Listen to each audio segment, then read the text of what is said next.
Okay. She got something she may want to say. Well, the only thing I want to touch base on that real quick is the only thing we can do as a community is come together and accumulate a lot of more opportunities and a lot of more programs for the youth. The CEO of Galaxy Star, which is Mr.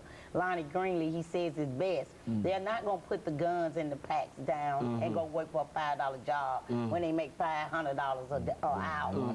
So if we get together and think of some opportunities and programs for them, which he had came up with a 10-year plan called OFC, Opportunity for Change. And it's just waiting for somebody to come and see it and develop it. We don't have enough buildings for them to come into and see, well, if I decide to give you this gun and this pack, what you got to offer me? Can you send me to college? Can you get me a scholarship? Can you help me get my GED? Can you teach me how to be a dad? So that's really the basic answer. We as a community, the society, and the system have to come up with more opportunities and more programs for them. What if I take 15 people off the corner today? Where am I going? I got a place to put them, but what am I going to do to them the next day? Do they have a class? Can I just send them to a Vanderbilt now? Can I put them in TSU class now? No. So more opportunities and programs being developed. How do we know that they won't quit if we don't put some kind of opportunity in their face?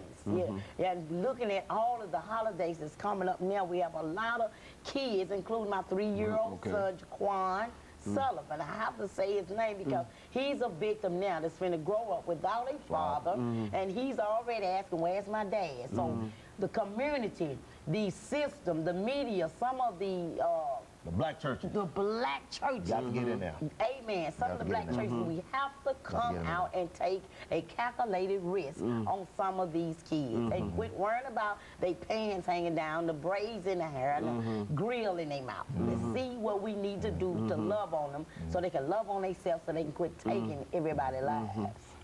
No more situations where the black churches are afraid to come out. Bring church to them. You know, a real thug, he's not going to come to the church. You got to bring the church to him. You know, and that's what needs to happen. And I think once we break the core, and this is what Adrian Dixon's mom, Regina Hawkins, said about the 2 men that murdered her daughter. She said when these 2 young men came into the situation where they was murdered, they came to the night court, she was just saying how cold and hard their hearts were. You got to channel that with love. A lot of these brothers don't know what love is. If you walk up and hug them right now, they may just break down and cry and say, I want your help. You know, sometimes that thug mentality is just a front because they need love. Mother and father in the home, so they don't know how to react. And this is the part of our problem with our black men, our little boys. And we got a job to do. We got a job to do.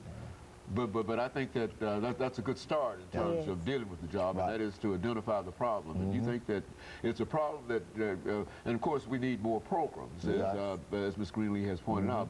But it's a problem that can be solved by just not just with love. Love is all. But you're saying that if we start showing more concern in reference to what these young people are doing and stop criticizing them, that perhaps they might drop that hard exterior that they have and be willing to come by and we can deal with them. That's right.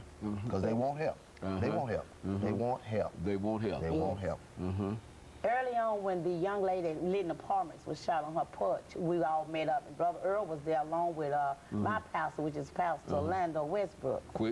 And anyway, he was there, and he would tell you he's a hood pastor. He would come out and love on you. Okay, and of course, Ms. Greenlee and Mr. Jordan, let me thank the 2 of you for coming by and bringing us that excellent information. And let me encourage our audience to tune in again next week for another informative edition of Comments. Thank you, and good morning.